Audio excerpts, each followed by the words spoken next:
Treasury Secretary Bessent called Minnesota ground zero for what may be the most egregious welfare scam in our nation's history to date. 85 of the 98 people who were charged by the Justice Department with this welfare scheme are Somali. And you know this, the Treasury Secretary is probing whether any of the money was somehow funneled outside the country. He actually issued new standards. He's going to make it make someone disclose if they receive public assistance when they try to wire money out of the country, and he's lowered the bar for suspicious activity. What is the practical impact of doing that in the community? It's just creating fear. What they are doing is creating confusion, chaos, trying to intimidate people from being able to exercise their regular, normal activities that they would. Ilhan Omar faces a moment she cannot spin away. A massive welfare fraud scandal explodes in Minnesota, and the questions keep multiplying. Campaign donations traced to convicted fraudsters, regulators who hesitated, warnings that arrived early and went unanswered. When pressed on camera, explanations wobble, timelines blur, and accountability shifts elsewhere. This story matters because billions meant for children and families vanished, while political leaders protected a system that rewarded silence. Viewers deserve clarity on who knew, who benefited, and why oversight failed. Stay with me as we break down the receipts, the contradictions, and the political incentives driving this mess. There is no justification in any of the things that they say. The 87 people that you've described as being investigated, many of them adjudicated, all happened under the Biden administration. There is no justification for this search. We know that ICE has the ability to conduct raids. Yeah. There is no reason to have over 2,000 people coming in to our city and creating the level of terror that they have created. Well, the administration argues that they have to do it because the state failed to, right? The federal government and the state have been working peacefully together and have brought justice to these 87 people that you've described. None of this search that they have conducted has produced any sort of criminal activity. They haven't been able to charge anyone as of yet. This exchange exposes the pressure point. When the Treasury Secretary calls Minnesota ground zero for one of the largest welfare fraud cases in American history, that triggers federal action. New disclosure rules, lower thresholds for suspicious transfers, increased scrutiny of money leaving the country. Those steps exist for one reason. Oversight failed at the state level. Ilhan Omar's response avoids that reality. She frames enforcement as fear, chaos, and intimidation. She claims ordinary activity faces disruption. Yet the focus of these measures remains specific: public assistance dollars and international transfers. Taxpayer funds carry conditions. Transparency comes with responsibility. That principle applies everywhere. The numbers matter. 85 of 98 individuals charged came from the same community. That fact alone does not assign guilt to a group, yet it demands examination of how oversight collapsed so thoroughly in one place. Treasury officials raise a valid question. Did any of that money leave the country through informal transfer networks? Lowering the bar for suspicious activity exists to answer that question, not to target lawful residents. Omar then pivots to enforcement optics.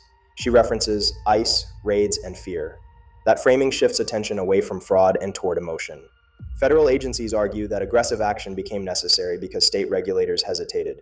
Prosecutors stepped in after alarms went unanswered. That sequence matters. When pressed, she claims the investigations produced no new criminal findings. That statement ignores the timeline. Probes unfold over months. Financial networks require tracing. Enforcement tightens first.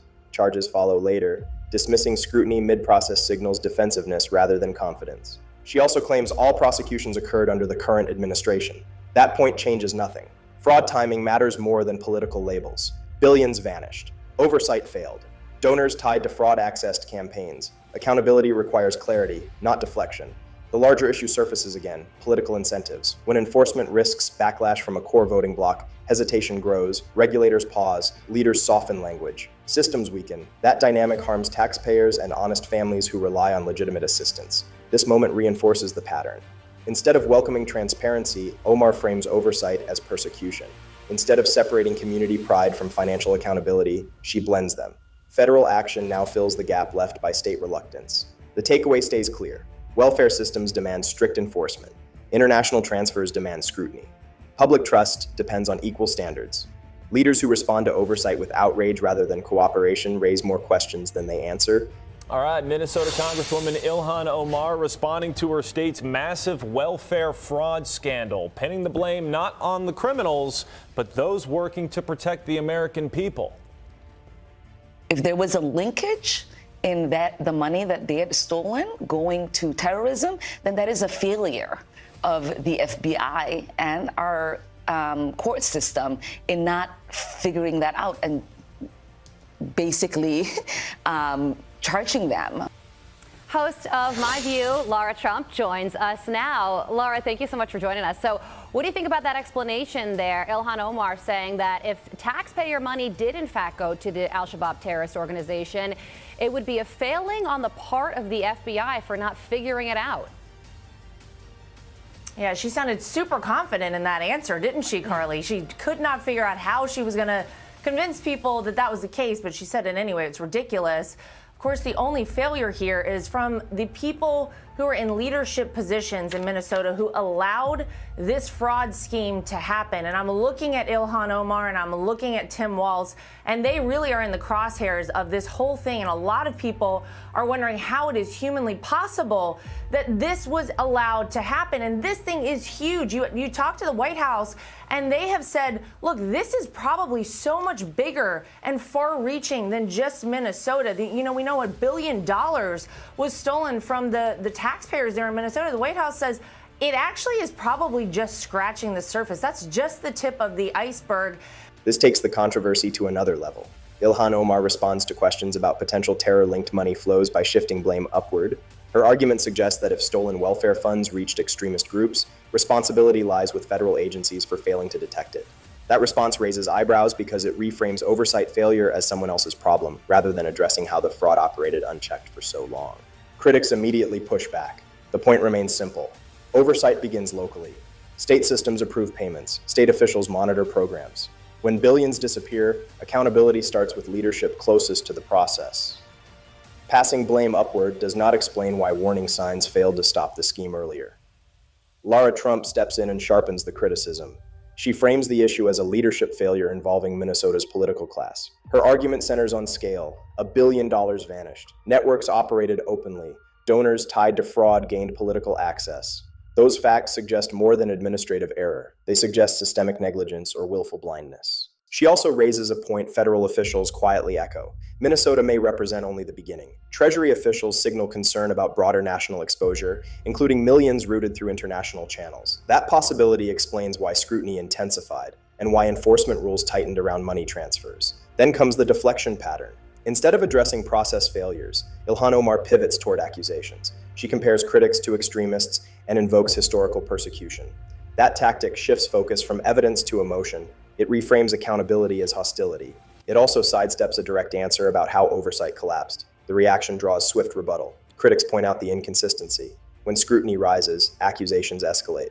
When explanations falter, rhetoric sharpens. That sequence appears familiar.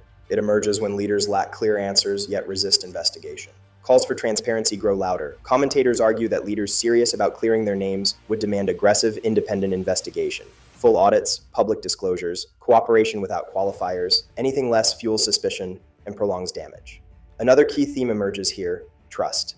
Taxpayers expect welfare systems to serve families, not criminal networks. Communities relying on assistance suffer when fraud drains resources. Honest residents pay the price through tighter rules and public backlash. Accountability protects them. The broader political contrast sharpens. Critics argue that current federal agencies approach enforcement differently, with fewer political constraints. Investigations take time. Financial trails cross borders. Early enforcement focuses on disruption before prosecution. That reality undercuts claims that scrutiny equals harassment. The takeaway remains consistent. This scandal exposes leadership under pressure. It reveals how deflection replaces clarity and how accusations substitute for answers. Minnesota residents deserve explanations grounded in facts, not outrage. National trust depends on equal standards applied without fear or favoritism. Questions remain unresolved. Oversight failed, money vanished, responsibility awaits assignment. The public watches closely, and explanations will face increasing demand as investigations move forward. We're going to go the wrong way if we keep taking in garbage into our country. Ilhan Omar is garbage. She's garbage. And from where they came from, they got nothing. You know, they came from paradise and they said, this isn't paradise. But when they come from hell and they complain and do nothing but bitch, we don't want them in our country. Let them go back to where they came from and fix it. We have heard of agents pushing people because they look Latino or Somali, forcing them into car accidents where they smash windows, cut seatbelts, carry people away. Trump claims Operation Metro Surge is about targeting criminals. The reality is even more disturbing. They have deliberately blurred the lines between public safety threats, legal immigration, and U.S. citizens, creating an enforcement campaign so indiscriminate that citizens are being swept up, arrested, and carried away to detention facilities.